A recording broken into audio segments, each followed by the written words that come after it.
very explosive background in the game of basketball. I think that carried over when I started in strongman. As well, Brian Shaw. Of course, you're going against guys that kind of had legend status. Mariusz Pudzianowski, he won his 5th title my very first year in 2008. I was in his group. The next year I got Zydrunas Savickas. The final stone, 360 pounds, and Savickas gets it in a very fast time. He wins the event. You know, competing against those guys and in that era was fun.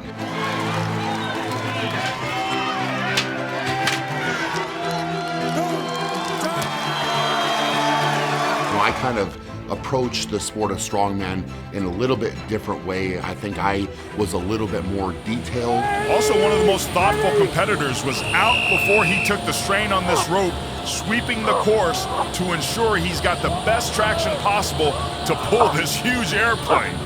I was able to use that detail in my training, in my preparation, at competitions.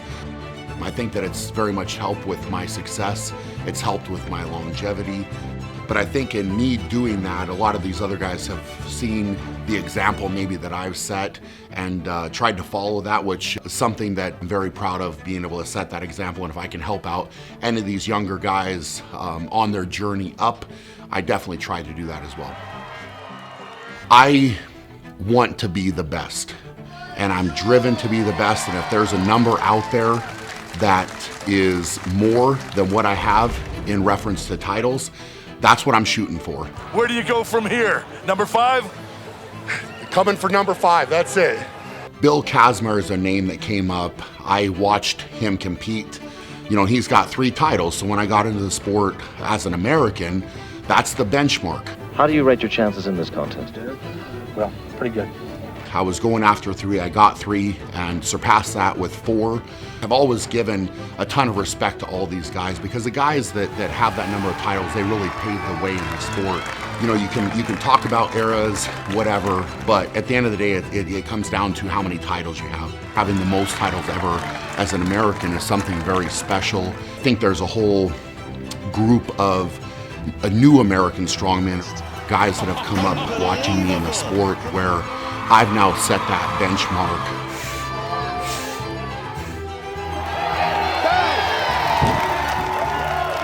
Certainly not done with 4. The plan is to go after that next title, because that's the top of the mountain. You always have the next breed of strongman coming in that seem to come in very hungry, very motivated, very excited. You know, their skill set is constantly improving. I've always had to level myself up. I have that mindset anyway, but some of these new guys like Alexei Novikov, his mindset is very good, and for his age, I think that is a very strong quality that he has. I think that he is going to be competitive in this sport for a very long time. Oh no! He's the 2nd youngest world's strongest man ever, Danny. You know, we've got other guys like Tom Stoltman, who's been in the sport longer and kind of constantly got better and better, kind of coming into his own. I think he had kind of a breakout year in 2020, getting a big 2nd place. Raises that hand, applauds him, but he's done it. We've got a whole host of guys, some veteran guys that are always in the mix, you always have to be aware of, and then some new guys that are certainly trying to make a name in the sport. So it'll be interesting to see how it all plays out.